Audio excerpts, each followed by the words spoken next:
All right, so we got Fabio Wardley versus Frazer Clarke tomorrow night. A very interesting fight. I've been looking at both guys in the run-up to this one, trying to assess their mental state, because I think it's important when you're dealing with inexperienced professional fighters to consider that even more so than with experienced fighters, because with experience comes a better command of your emotions, and you tend to become more calm and relaxed as you go on in your professional career. So at this stage of fighters' careers, you're looking for little signs. Now, with Frazer Clarke, he was obviously very experienced in the amateurs. He had well over 100 amateur fights. He fought in the WSB. So there's a lot for him to draw from with regards to confidence and feeling comfortable going into this one. With Fabio Wardley, he seems to have this natural confidence because everybody has a baseline level of confidence. That's what I call it, a natural innate level. And everyone's level is different. With Fabio Wardley, his innate baseline level of confidence seems to be higher than most other fighters. So he is able to be successful beyond the experience that he has. You know, by all rights, a guy with such little, he didn't have any amateur fights, he only had a few white collar, shouldn't be as successful as Fabio Wardley is being. So it's testament to, as I say, this innate baseline level of confidence, which is unusually high. Combine that with his obvious athleticism, his punching power, his mobility, he's got decent hand speed, and his instincts are good. We've seen him buzzed in the past several times, and he comes roaring back to put the other guy on the canvas very shortly afterwards. So that's a good thing because he's not a guy that crumbles when the going gets tough. He's a guy who bites down in his cum shield and really comes out swinging. But of course, that could play against him at some point in the future because he can be quite reckless when he goes into this Super Saiyan mode. All right. So this Frazer Clarke fight with Fabio Wardley, I've been tempted all along to pick Frazer Clarke because of the experience, but despite what I already mentioned about Clarke being the more experienced in overall boxing terms because of his amateur career, to me, he looks more nervous than Fabio Wardley. And I'm not sure how that will play out because some fighters use the nerves to make them super sharp and actually elevate their game and elevate their performance. But with other fighters, it's actually detrimental when they feel too nervous. So I don't know how Frazer Clarke is going to react with those nerves. Contrast that with Fabio Wardley, who looks totally relaxed. I mean, you'd think, based upon the body language of these two guys, that it was Fabio Wardley who had all the experience in the amateurs. Again, based upon how relaxed Wardley looks compared to Frazer Clarke.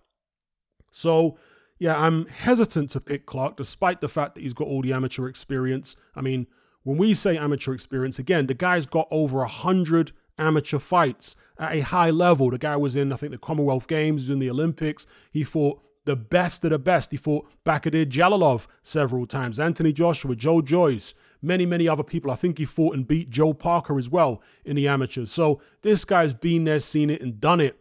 But again, I can't get out of my head how kind of nervous Frazer Clarke looks at the weigh-in and at some of the press conferences and so on. He just looks nervous to me. He's shaking sometimes when you see him.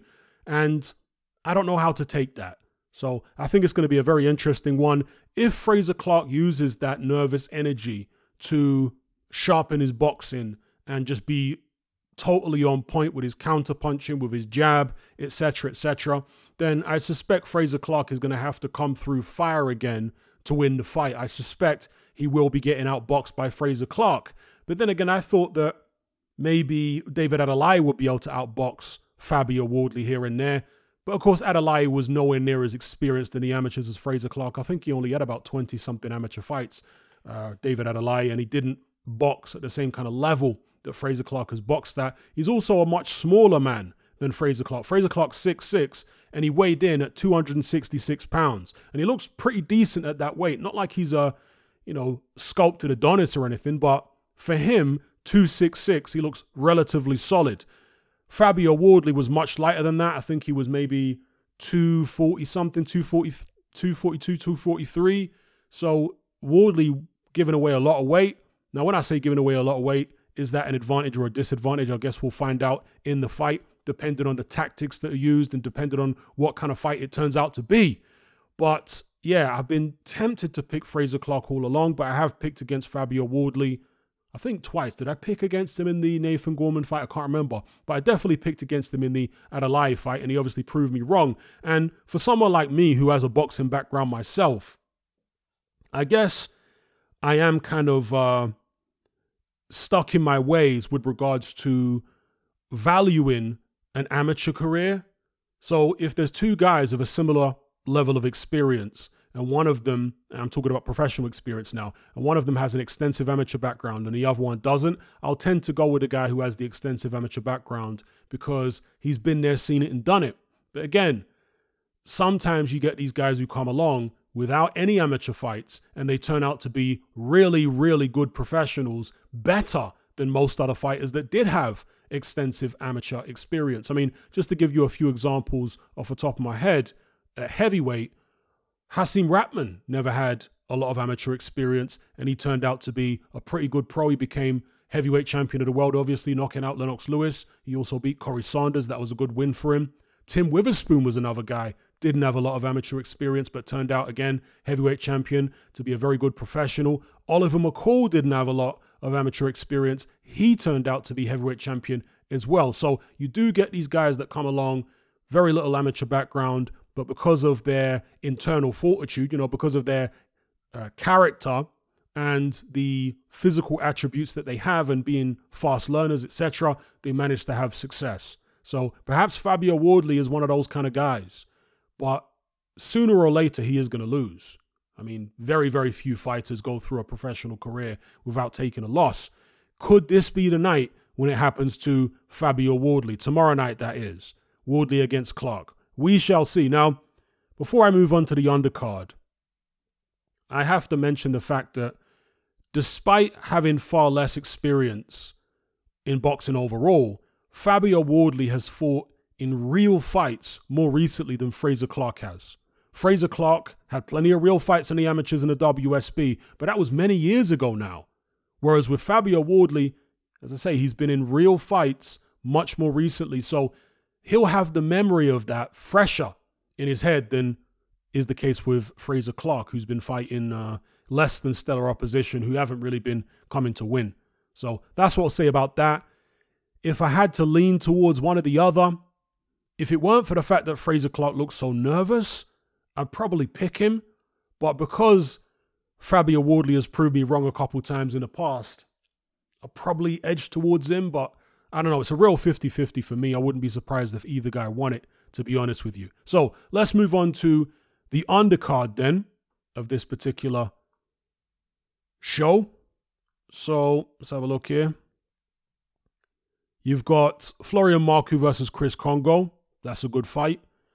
Kongo is one of these guys who's a very laid-back character, and he needs a bit more fire a lot of the time. If he had more fire, I think he'd be a better fighter. But he's just too laid back for his own good sometimes. And he's going up against a very fiery Florian Marku. If Kongo is really up for the fight, and if he can show a bit more aggression than he has previously and a bit more, grit. Not that I'm questioning his heart at all, but sometimes he just needs to be a bit more aggressive. And he can if he can show that in this fight, then he should be able to outbox Florian Marku. But again, if he is a bit too passive in his approach, then Marku might just be able to out-hustle him, maybe even stop him. We'll see. But that's a good fight on the undercard. Then you got Callum Simpson versus Dalot Mbabe. Not sure who that is. Vidal Riley versus Mikael Lawal. I expect Vidal Riley to win that fight without too much trouble. I think he'll win it on points comfortably, and it is a 10-rounder. I think it was scheduled for 6 or 8 rounds previously when I looked on BoxRec. Now it says it's scheduled for 10. Yeah, I'm going for Vidal Riley to win that fight pretty comfortably, probably on points, if not a late stoppage. Babic versus Steve Robinson. That's a fun fight. I don't care what anyone says. Alan Babic is very crude. We've seen, he's reached his level at this point. We saw what happened against Brzezinski. But Steve Robinson isn't exactly an amazing fighter. He's only 6-2. That's his record. And he hasn't been knocked out to my recollection. In fact, let me just double check. I've seen most of his fights, I think. Now, he hasn't been knocked out, but he has been clobbered about by some journeymen. 6'7", very big guy, 33 years of age, from the northeast of England. That's an interesting one. In fact, what did Babic weigh in at for this fight? It doesn't say here, because they did have the weigh-ins. Babic said he came in heavier than ever. I'd be interested to see what he weighs, because if Babic is no more than 220, 225, I would expect him to beat Steve Robertson. Robertson is a big guy. He seems tough, but very limited. And I would think Alan Babic should be able to get the win. Maybe also on points over 10 rounds. Then you got Ben Whittaker against Leon Willings. I've never seen Leon Willings fight. Ben Whittaker apparently is no longer with Sugar Hill Stewart, which is interesting because I thought that was quite a good fit for him. But maybe Sugar Hill Stewart's got commitments in America and maybe it's just not working out for them logistically. I'm not sure. But he's fighting this Leon Willings guy who apparently is a bit of a showboater himself. So if they've got a referee that permits them to both showboat, then we might see some fun and games and entertainment, because I like all the showboating stuff. The more, the merrier as far as I'm concerned. So yeah, that's the undercard. Let me know what you guys think about it in the comment section below. And of course, let me know what you think about the main event, Fabio Wardley versus Frazer Clarke. Who's going to win?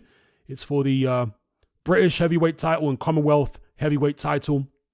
You got to figure that Frazer Clarke has got the superior technical ability, but Fabio Wardley's got the superior athletic ability. So what's going to win out? The superior athlete or the superior technical fighter? Normally, it's the superior technical fighter that wins against the superior athlete, obviously depending on how superior the athlete is. I mean, you had a guy like Roy Jones, of course, you know, this is a very, very extreme example, but Roy Jones had freakish athleticism, and he fought many fighters that were technically better than him, people like Bernard Hopkins and James Toney, and he was able to beat them without too much trouble because the athleticism gap was too big for their superior technical ability to overcome.